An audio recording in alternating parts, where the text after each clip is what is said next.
Como vocês já devem estar sabendo, a essa altura do campeonato, o presidente Bolsonaro mais uma vez interferiu para que um dos seus não fosse punido ou preso de forma severa. Dessa vez foi o ministro Milton Ribeiro, que é ex-ministro da Educação do governo Bolsonaro e que aparentemente sabe muita coisa e categoricamente poderia delatar o presidente Bolsonaro, bastasse uma mera pressão. O que é interessante é que após a prisão e as gritarias aos quatro cantos do mundo pelo presidente Bolsonaro e pelos filhos, dizendo que se tem prisão no governo Bolsonaro, é que a prova que a Polícia Federal tem autonomia e que o governo não interfere em nada, e poucas horas depois a gente descobriu que na verdade não só teve mais uma vez interferência do presidente Jair Messias Bolsonaro diretamente na Polícia Federal, como aconteceu possivelmente 3 crimes por figuras ligadas à Polícia Federal, ligadas ao Ministério da Justiça e ao próprio presidente da República. Bora falar um pouco mais sobre isso aqui, porque além de a filha ter sido informada, a filha do ministro Milton Ribeiro, no dia 9 de junho pelo próprio pai que teria uma operação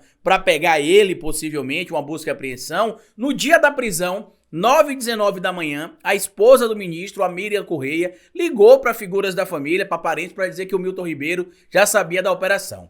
Bora pro vídeo.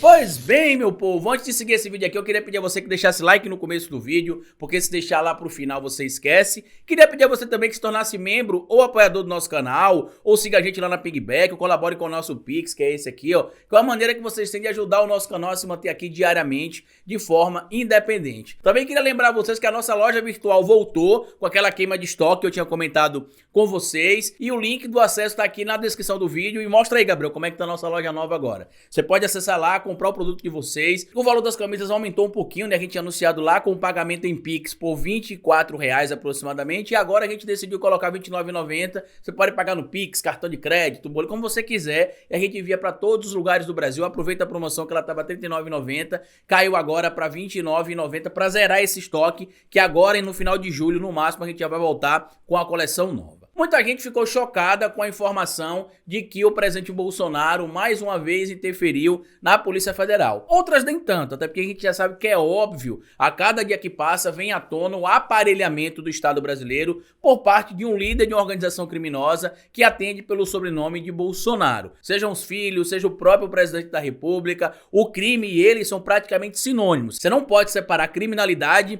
da família Bolsonaro. E agora vem à tona algumas informações importantes. O delegado do caso que prendeu o ministro Milton Ribeiro lá em Santos diz que não conseguiu transferir o Milton Ribeiro diretamente para Brasília, como era o trâmite legal, porque veio uma ordem superior dizendo que ele não deveria ser transferido para Brasília. Além disso, o delegado relatou à própria equipe dele também que aconteceram privilégios que não aconteceram para outros presos na situação envolvendo o Milton Ribeiro, comprovando aquilo que todo mundo já sabe, que teve sim um privilégio, que teve sim uma interferência do chefe dessa organização criminosa que hoje está no poder no Brasil, chamado Jair Messias Bolsonaro. Muita gente falou: Carlito, faça o vídeo, saiu a informação nova aí, de que a esposa do ministro sabia das informações e tudo mais, e eu fiz o vídeo, né, anotei aqui algumas coisas para passar para vocês em relação à lei, em especial, quais os possíveis crimes cometidos ali, possivelmente, pelo diretor da Polícia Federal, o Márcio Nunes de Oliveira, pelo ministro da Justiça, o Anderson Torres, e pelo próprio presidente da República, que é um criminoso compulsivo, ele não consegue parar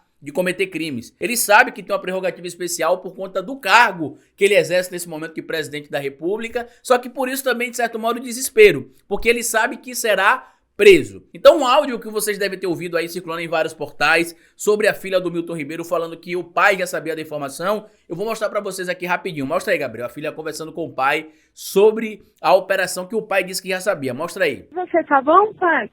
Tudo Tá bem, as coisas estão caminhando. caminhando. É? Muita coisa meia. Hoje o presidente me ligou, ele está com pressentimento novamente, que eles podem querer atingi-lo através de mim, sabe? É que eu tenho mandado versículo para ele, né? Ah, ele quer que você pare de mandar mensagem? Não é isso.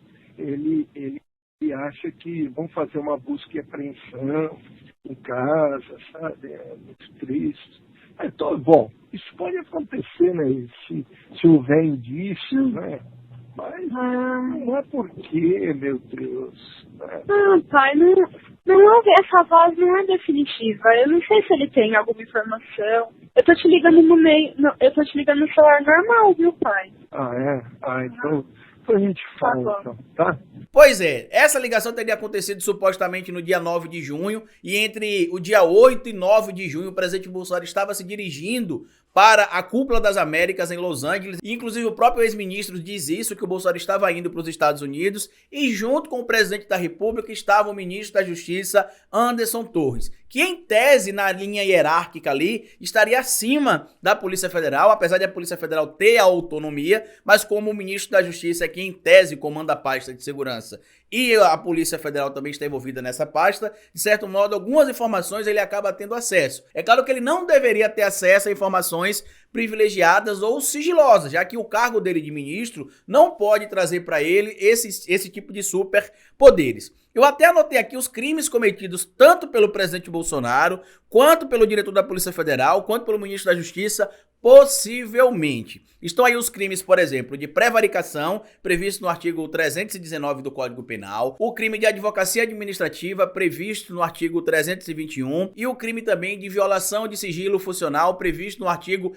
325 do Código Penal. Vamos ler aqui mais ou menos o que diz a lei, para entender o que aconteceu supostamente por parte do presidente, por parte do ministro da Justiça e por parte do diretor da Polícia Federal. Primeiro, o artigo 319, que fala sobre o crime de prevaricação. O que é o crime de prevaricação? É retardar ou deixar de praticar indevidamente ato de ofício ou praticá-lo contra a disposição expressa de lei, para satisfazer interesse ou sentimento pessoal. Ou seja, quando o delegado da polícia quebra o sigilo da operação, comunica ali o diretor da Polícia Federal, tá? Comunica ao ministro da Justiça o que vai acontecer e o ministro da Justiça comunica ao presidente Bolsonaro, essa hierarquia toda, de certo modo, foi quebrada e tem o crime de prevaricação sendo praticado. Tem também o crime de advocacia administrativa, que esse o Bolsonaro, o incomensurável criminoso compulsível, ele não para de cometer, que é quando você utiliza ali de forma particular a coisa pública para atender a interesses privados. Mas olha aqui o que é que diz o crime de advocacia administrativa no artigo 321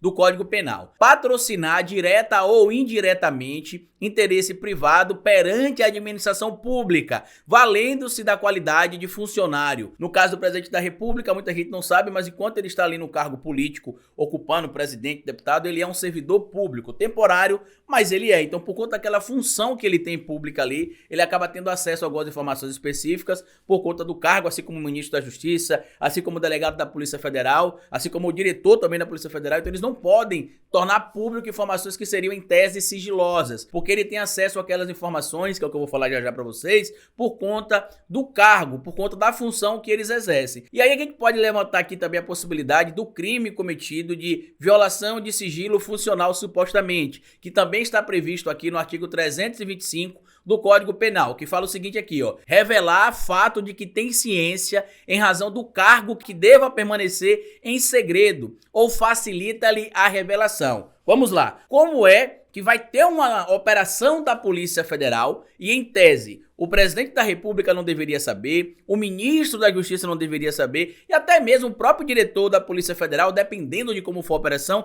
não deva saber, porque não existe necessariamente a obrigação de você ligar para avisar ao seu superior que vai ter a operação. A Polícia Federal tem autonomia e isso não aconteceu em especial nesse caso. A própria esposa do ministro Milton Ribeiro disse o seguinte aqui, uma ligação para um parente por volta de 9h19 da manhã. No fundo, ele não queria acreditar, mas ele já estava sabendo. Para ter rumores do alto e coisas, é porque o negócio já estava certo. Ou seja, para chegar essas informações no ouvido do presidente Bolsonaro, ao passo de ele ligar, por exemplo, para o ministro Milton Ribeiro, é porque ele já sabia, Bolsonaro não é um sensitivo. Eu dormi e acordei com a sensação que vai ter uma operação aí que vai acabar punindo, supostamente, o ministro Milton Ribeiro por um crime que ele supostamente não cometeu. Claro que isso é um fato mentiroso. Ele sabia de tudo o que estava acontecendo. Quando a gente fala sobre essa questão do aparelhamento do Estado brasileiro na questão do presidente Bolsonaro, isso é um fato simples, que a gente está utilizando aqui para provar para vocês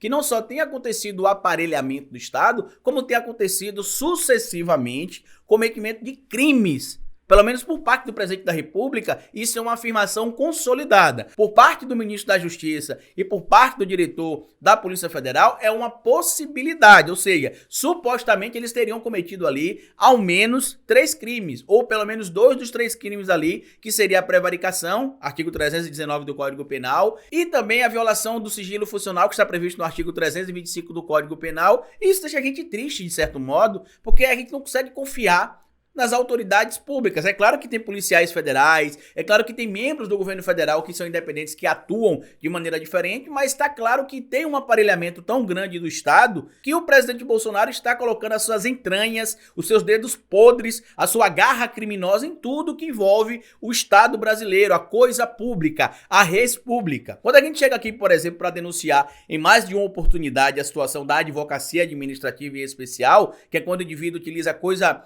pública de forma privada para atender interesses pessoais, isso tem acontecido com frequência por parte do presidente da República, Jair Messias Bolsonaro. Só que está tendo, de certo modo, uma paciência, uma resiliência ao presidente da República, e hoje eu entendo, de certo modo, por que alguns poderes públicos estão nesse momento agora tentando tapar o sol com a peneira, porque está muito próximo, possivelmente, do Bolsonaro ser derrotado na eleição. Então, depois que ele perdeu o cargo de presidente da República, será a primeira vez desde o início dos anos 90 que ele não terá prerrogativa especial de foro nenhum e passará a ser um cidadão como Milton Ribeiro, e sendo assim poderá ser preso. E é esse o fim que tende a ter o presidente Bolsonaro. Só que infelizmente, para que esse fim aconteça, a gente tá vendo todo esse rombo aí. É rombo na educação, é rombo em programas sociais, é desvio aqui, é desvio acolá, ou seja, é uma roubalheira organizada e orquestrada. Toda a narrativa que foi criada de que o PT era o maior partido em roubo da história do universo, da história da humanidade, tá virando fichinha em comparação aos desvios,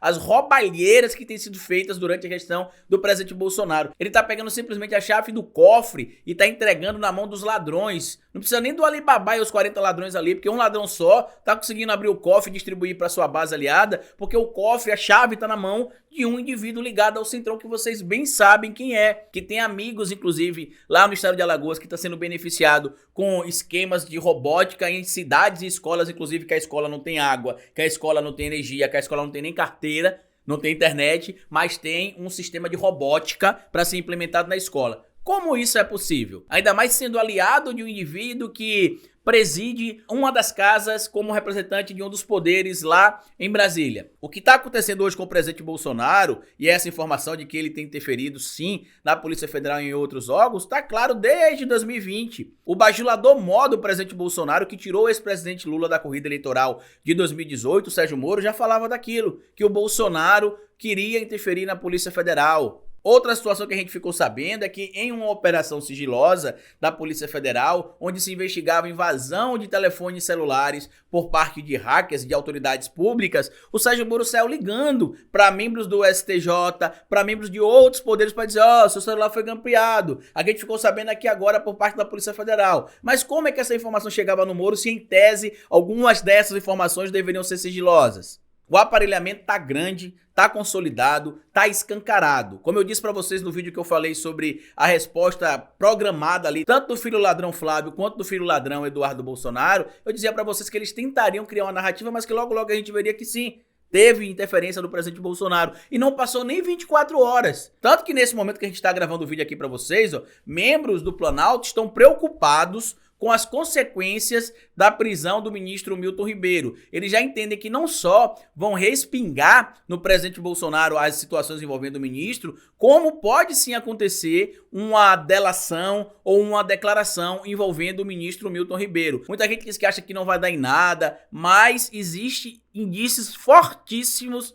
de que o presidente Bolsonaro possa ser sim inserido diretamente nessa situação. Eu até fiz um vídeo ontem falando sobre a abertura da CPI, que eu achava nesse momento um erro estratégico, e aí muita gente não entendeu o básico. Esses dias eu vi até um vídeo do Ferrez dizendo que a gente está numa situação bem complicada, porque a gente está tendo de explicar um vídeo que a gente fez, ou seja, a gente tem que fazer um vídeo explicando o que a gente disse no vídeo. E no vídeo é uma estratégia política. Vocês que acompanham meu trabalho aí, precisam lembrar de duas coisas. Primeiro, eu sou formado em História, então eu tenho um contexto histórico de algumas situações do passado, mas eu também sou cientista político, então eu calculo ali quais serão as consequências políticas de um ato ou outro. E nesse momento, amigos, a abertura de uma CPI contra Bolsonaro pode mais beneficiar ele do que beneficiar a oposição. Muita gente tá dizendo que não, que a mídia vai escancarar a situação envolvendo o Bolsonaro. Deixa eu só lembrar uma coisa pra vocês aqui. A mídia não quer que o ex-presidente Lula ganhe a eleição facilmente, não. A mídia tem feito, no máximo, algumas denúncias contra o Bolsonaro que são importantes ali para que não pareça que eles estão do lado do fascismo. Mas vocês viram a matéria que saiu na Veja, por exemplo, dizendo que o PT tenta empurrar o Bolsonaro pro escândalo do MEC? Vocês acham realmente que se tiver a CPI do MEC agora em agosto ou setembro, que a mídia vai ficar lá focada denunciando o Bolsonaro? Não, porque vai estar tendo a corrida eleitoral. Nesse momento será mais interessante para a mídia focar nos candidatos que estarão concorrendo à eleição para os estados, para a presidência da República, para o Senado, porque isso vai trazer mais audiência, terá o foco nos debates. Muitos deputados e senadores não se empenharão tanto na CPI do MEC, porque estarão em campanha para poder tentar renovar os seus mandatos. É uma questão de estratégia, ninguém precisa concordar comigo. Não tô pedindo pra ninguém concordar, eu só tô trazendo pra vocês um fato. Gostem vocês ou não, é isso que vai acontecer. A mídia não vai facilitar o caminho para esse presidente Lula, não. Vocês estão imaginando que porque aconteceu tudo isso durante esse período que o Bolsonaro esteve à frente da presidência da República, que a mídia agora vai abraçar o ex-presidente Lula? Não vai. Eu conheço, por exemplo, uma pá de jornalistas que vão votar no ex-presidente Lula, que trabalham em meios de comunicação muito famosos e que estão lá atacando Lula, criticando Lula na TV, mas que vai votar no ex-presidente Lula nos bastidores porque diz que ele ao menos respeita o Estado democrático, que ele nunca ameaçou a democracia, mas nos programas que eles participam de TV estão lá cumprindo a diretriz da emissora. Por que vocês acham, por exemplo, que a Rede Globo não ataca o Paulo Guedes? Por que vocês não veem a Rede Globo criticando o modelo econômico do Paulo Guedes? Por que vocês não viram mais a Globo macetando aquela situação da offshore do Paulo Guedes fora do Brasil? Que não é interessante para a Rede Globo criticar o Paulo Guedes, como não é interessante para nenhuma outra emissora que concorda com o modelo econômico dele. É simples e é claro como a água, transparente. É tão nítido a esse ponto. Tenhamos um pouquinho mais de maturidade para entender esse tipo de situação, meus amigos. Os escândalos envolvendo o presidente Bolsonaro vão vir um a um, em especial agora durante a corrida eleitoral. Se a gente focar meramente na CPI, isso pode tirar o foco. E aí vai acontecer o quê? Ele vai criar a teoria da perseguição e do coitadinho. Eu até usei o exemplo do Arthur Aguiar no Big Brother agora, dizendo que porque ele estava sendo perseguido em tese no Big Brother, as pessoas votaram nele porque queriam que ele ganhasse. E aí alguns seguidores meus falaram assim: ah, Carlito, você tá mentindo aí, que você falou não tem nada a ver, porque o Arthur Aguiar ganhou por causa de robô. Certo, e por que o Dourado ganhou? Mesmo sendo homofóbico lá na edição do de César. Sabe me dizer que o Dourado ganhou, por exemplo? Lá não tinha robôs, como a gente vê agora, por exemplo. Por que será que ele ganhou aquela edição do Big Brother Brasil? A Juliette no Big Brother passado, por que será que ela ganhou o Big Brother Brasil? Foi só por causa de robô? O que aconteceu com o Lucas Penteado quando ele saiu do Big Brother Brasil também? Aquela coitada de pessoas passando a seguir ele, contratos publicitários. Por que aconteceu aquilo? Porque o brasileiro gosta das pessoas que em tese são perseguidas. Isso mexe com o nosso sentimento, meu amigo. Dentro do coração de cada um, com exceção do coração de Bolsonaro, bate ali uma sensação de incômodo quando outra pessoa é humilhada, quando outra pessoa que parece com você é colocada em situação de subjugamento. Então é natural acontecer esse tipo de situação, beleza? Refletir mais, falar menos, escutar mais e estudar um pouquinho mais é bom também. Compartilhe esse vídeo com outras pessoas se vocês puderem, se inscrevam no canal, deixa like, me siga nas páginas sociais aí, nas redes sociais, no Facebook, Instagram. Se você quiser, inclusive, compartilhar esse vídeo lá no Facebook, vai ajudar muito nosso canal. A gente tem uma página lá no Facebook chamado O Historiador Oficial, que temos mais de 10 mil seguidores lá, temos 11 mil e um pouquinho seguidores lá. E você pode ajudar compartilhando esse vídeo diretamente lá, porque lá esse vídeo vai viralizar muito mais fácil. No mais, como eu sempre digo pra vocês aqui no final de cada vídeo, cabeça vazia é oficina pra Bolsonaro.